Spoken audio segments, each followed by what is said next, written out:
Session है। Exactly यही बात हमने सुबह अपने मॉर्निंग नोट में भी आपके सामने रखी थी और जो मेरे साथ एंकर्स रहते हैं उनके साथ में भी हमने यही बात रखी थी कि आज का सेशन चॉपी रह सकता है। एग्जैक्टली वही हो रहा है। दो बड़ी वजह मैं आपको बताता हूँ। पहला, ऐसा क्यों है चॉपी सेशन, इसके पीछे की फैक्चुअल डाटा है। पहला, सीरीज के अंदर रोल ओवर वगैरह ठीक आया है, ठीक है, बट फोर्स अभी थोड़ी एब्सेंट है क्योंकि लाइट सीरीज है, तो कोई गुड न्यूज़ है नहीं भी, तो बाजार को उड़ने में थोड़ी दिक्कत हो रही है। दूसरा पॉइंट, प्रीमियम्स ठीक है, इच्छा शक्ति बता रहे हैं, रोल ओवर्स ठीक है, इच्छा शक्ति ये बता रहा है, लेवल्स का सपोर्ट अच्छा है ये भी ये बता रहा है, क्योंकि कल लास्ट में भी हमने अच्छे खासी शॉर्ट कवरिंग के बाद कुछ नई सीरीज में लॉन्ग बनते हुए देखा। तो मार्केट का सपोर्ट तो पक्का है, लेकिन यहाँ से रेजिस्टेंस तोड़ने के लिए आपको ना इसी डाटा से काम नहीं बनेगा, क्योंकि ऑलरेडी शॉर्ट्स तो है नहीं सिस्टम में, कवर करवा लिया अपनी अगली सीरीज, लास्ट सीरीज में। इस सीरीज में अभी लॉन्ग बने नहीं क्योंकि आज फर्स्ट डे है। सीरीज में पुराना डाटा भी ट्रांसफर होके नहीं आया क्योंकि वो लाइट सीरीज आए। जैसे मैंने आपको सुबह बताया था, सिर्फ 91,000 कॉन्ट्रैक्ट ही आए, जबकि एवरेज में 1.25 लाख कॉन्ट्रैक्ट चाहिए होते हैं किसी भी सीरीज को डेंस बनाए रखने के लिए। तो सीरीज लाइट है, इसलिए आपको छोटे छोटे राइज, छोटे छोटे फॉल्स, छोटे छोटे राइज, छोटे छोटे फॉल्स आपको ज़रूर बनते हुए दिखेंगे। ये एक और बात भी, सामने 3 दिन का एक्सटेंडेड वीकेंड भी खड़ा है, तो इसकी वजह से भी हो रहा है। और थोड़ा ना एफआईज की पोजीशन एक ही दिन में 32-33% से बढ़कर 40% होगी। ये एबनॉर्मल राइज हुआ 7% का on a day of expiry. तो बाजार नीचे जा नहीं सकता क्योंकि सपोर्ट्स आ गए हैं, और बाजार ऊपर आ नहीं सकता क्योंकि डाटा में थोड़ा सा वीकनेस है, यानी कि स्ट्रॉन्ग नहीं है। तो ये इसी कश्मकश में बाजार थोड़ा फंसा हुआ है, और ये आज दिन भर शायद इसी तरह से निकाल देगा। ये बात हमने सुबह भी आपके सामने बात रखी थी। ऑप्शंस ट्रेडर्स थोड़ा सा देख के काम करना, बस, वैसे कोई दिक्कत नहीं है। मेरे को लगता है कि शायद थोड़ा सा प्रॉफिट बुकिंग आ भी जाए, बाद में देखेंगे क्या होता है, बट अभी तक तो ऐसा कुछ दिख नहीं रहा। अभी तो रेंज का ही मार्केट है। HDFC ने 13 रुपये की गिरावट दिखाई। TCS, इन्फोसिस अभी भी प्रेशर देख रहे हैं। LNT के अंदर भी प्रेशर है। और अगर आप एडवांस डिक्लाइन की रेशियो देखेंगे, ओवरऑल ठीक है, बट अगर आप निफ्टी या F&O वाले फ्यूचर्स के एडवांस डिक्लाइन देखेंगे तो वहाँ पर आपको अभी भी 80 शेयर शॉर्ट में नई सीरीज़ में और 100 शेयर के आसपास करीब लॉन्ग में दिखेगा। तो रेशियो टाइट है काफ़ी, बड़ा डिफरेंस नहीं है, 1:2 की रेशियो नहीं है। अब अपने स्क्रीन पर देख पा रहे होंगे 1:2 की रेशियो। अब एक और चीज़ मार्केट के अंदर, आज सेक्टोरियल चर्निंग भी अगर आप देख रहे हैं तो डिफेंसिव शेयर ऊपर है। आज आप एक बार अगर निफ्टी का FMCG इंडेक्स दिखाएंगे तो आपको ऊपर दिखेगा। सरकारी कंपनीज का इंडेक्स थोड़ा बहुत आपको ऊपर दिखेगा। एनर्जी वाला इंडेक्स आपको ऊपर दिखेगा। लेकिन कमज़ोरी कहाँ पे है? जहाँ पे एग्रेशन होता है, जैसे कि IT इंडेक्स कमज़ोर है, ऑटो का इंडेक्स वो कमज़ोर है। तो दोनों इंडेक्सेस के अंदर वैल्यू हंटिंग तो मिलेगी, बट स्टिल अभी थोड़ी वीकनेस है, चॉपीनेस हो रहा है। अगर आगे की डायरेक्शन बिल्कुल साफ़ होती ना बॉस, उड़ा देता आज तो मार्केट आपको, है ना। बट थोड़ा सा बस ये है कि आगे की डगर थोड़ी सी टफ है, मुश्किल है, बट पुराना बेस काफ़ी स्ट्रॉन्ग है, इसलिए टूटेगा भी नहीं, चलेगा भी नहीं, वैसे वाला कंसेप्ट है। ये ज़्यादातर चीज़ आपको सपाट इसलिए दिख रही हैं क्योंकि मार्केट के अंदर कुछ हो नहीं रहा, एक रेंज की चर्निंग है। Motilal Oswal, man from the Motilal Oswal, in fact Chandan Tapadia हमारे साथ जुड़ गए हैं, उनसे ज़रा करते बातचीत।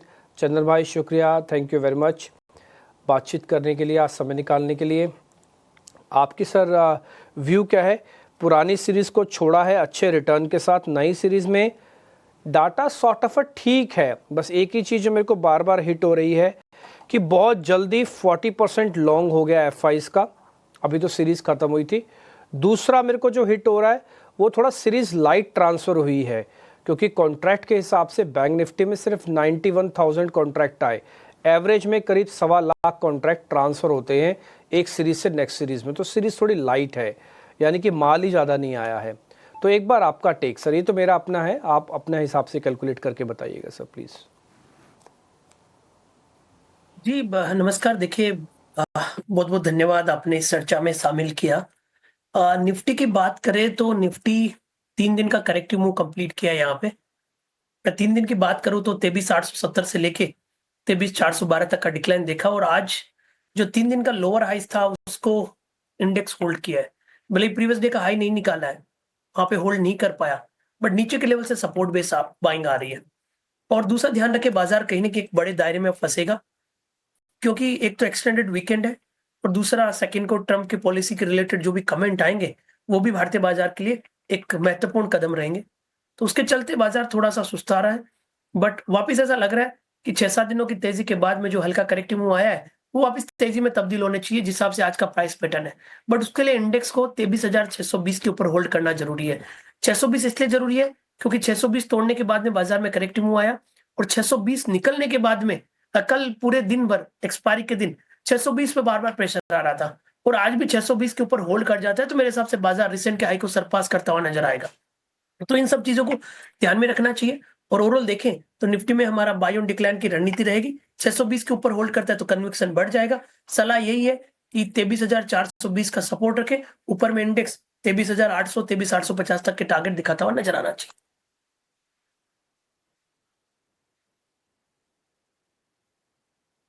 ठीक है सर, आपका पॉइंट काफ़ी हद तक टेकन है और हमने इसको नोटिस भी कर लिया है। और आप जो भी इंडेक्स पे अपनी बात रख रहे हैं, तो सर एक और चीज़ है, मैं सीधा शेयर्स के साथ ही शुरुआत कर रहा हूँ। मेरे को लग रहा है इंडेक्स को थोड़ा समय भी देना चाहिए हमें। तो पहले ताज़ा खरीदारी वाले शेयर्स आपकी स्क्रीन पर आएंगे।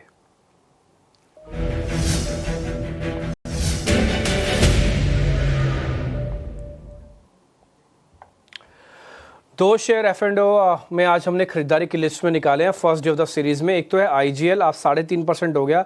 सर हमें खुशी है, हमने आधे % पे इसको नोटिस कर लिया था और अभी करीब 202 पे चल रहा है। आज लॉन्ग पोजीशंस बनी है।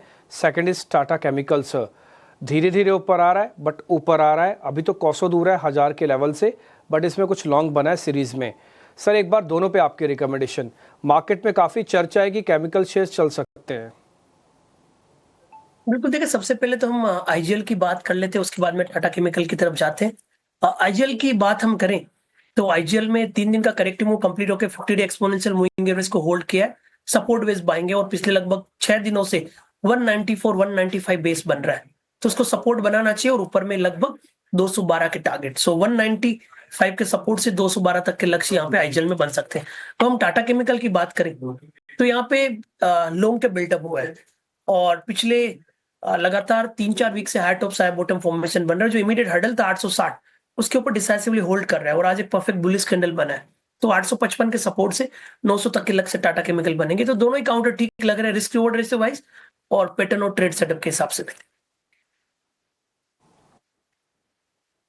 ठीक है, वैसे सर इन दोनों में से ज़्यादा आप में पावर किस में दिख रही है, टाटा केमिकल्स में कि आईजीएल में? अभी आपको आईजीएल में ज़्यादा पावर है क्या?